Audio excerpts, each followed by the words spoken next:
Hi everyone, or whoever is watching this. It's been a while since I've posted.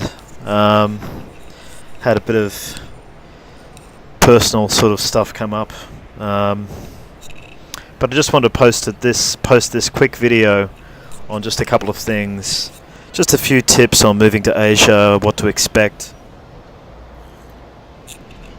and in this video, I just want to focus on moving to Hong Kong in particular and what that has to offer for someone, particularly those coming from the West.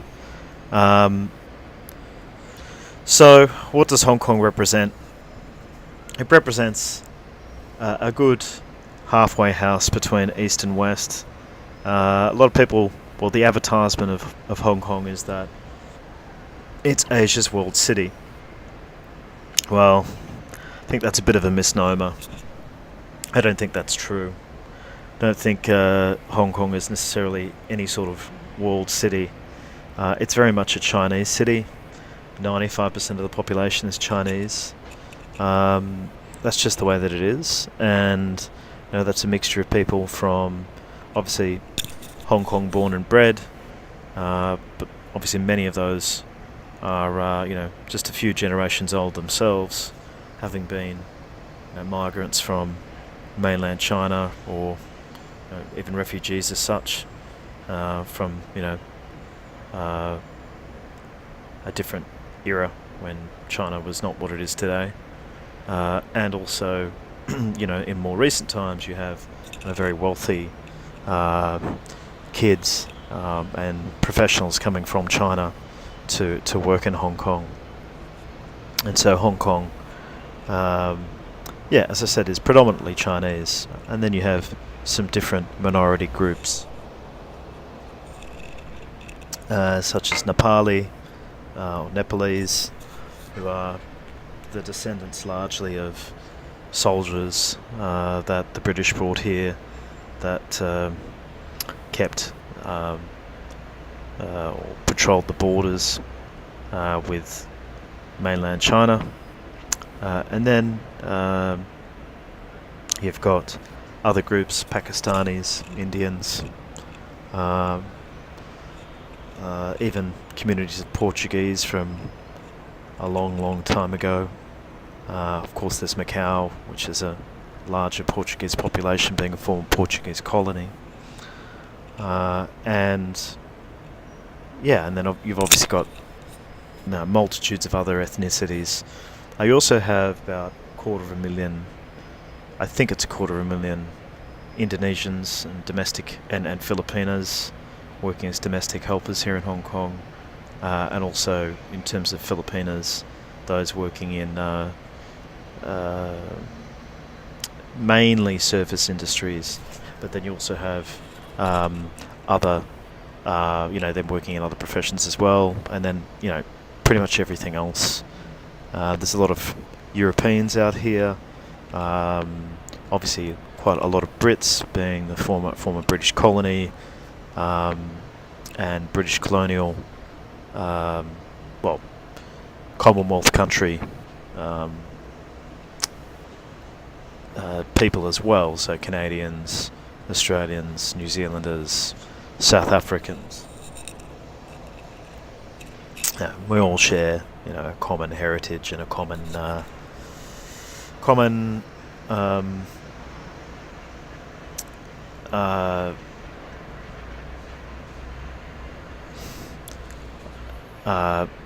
beliefs, and usually systems of government.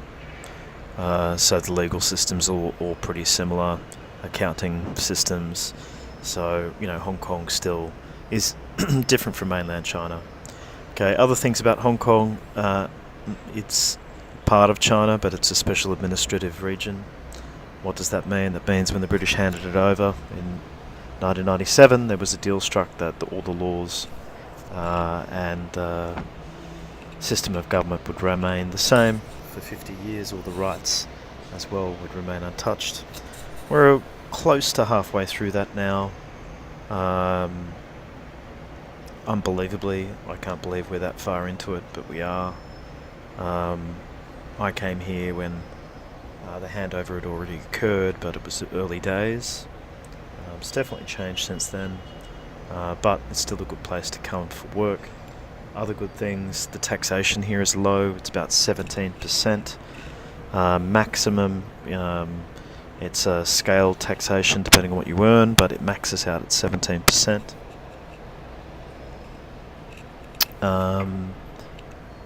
Which is great.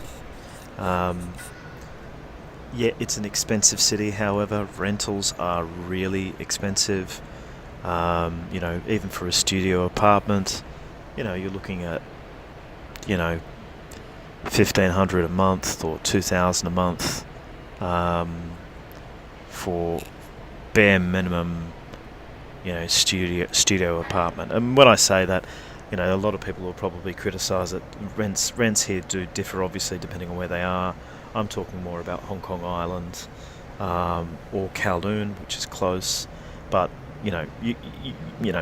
even then, you're looking at 2,000 minimum, I reckon, for a place of your own. Yeah, you can go lower, and you'll find really old, decrepit buildings, and I've done that before and lived in cheap accommodation, and early on to sort of save money. And even where I'm living now, it's a new apartment. It's relatively new, but the area. There's reasons why I live here that I won't go into, but yeah, rent is something you'll have to come to terms with. Getting a visa here is easy, but you need to be sponsored. You probably need to be earning around at least, I reckon, close to $3,000 a month to justify living here for the immigration authorities to grant you an immigration visa. The way immigration works is they usually grant you a 1-year visa followed by 2-year visas. So it's till you reach 7 years, and then you can apply for permanent residency.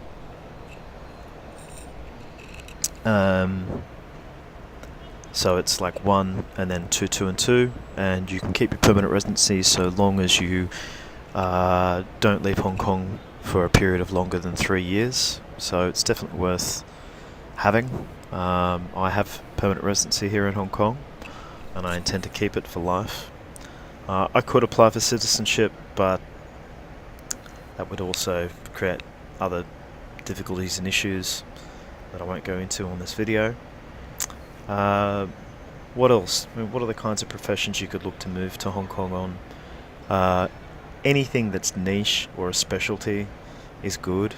Any of the professions, though probably medicine is much harder. Very, very good medical offerings here. But lawyers are still great opportunities to move out to Hong Kong and make a career, even if you don't speak a word of Chinese, either Cantonese or Mandarin. Accounting, still possible, though, similar to lawyers. There are many, of course, thousands of very good lawyers in this town, so it's very competitive. Banking, broking, anything within the financial services sector, Hong Kong being a financial services hub,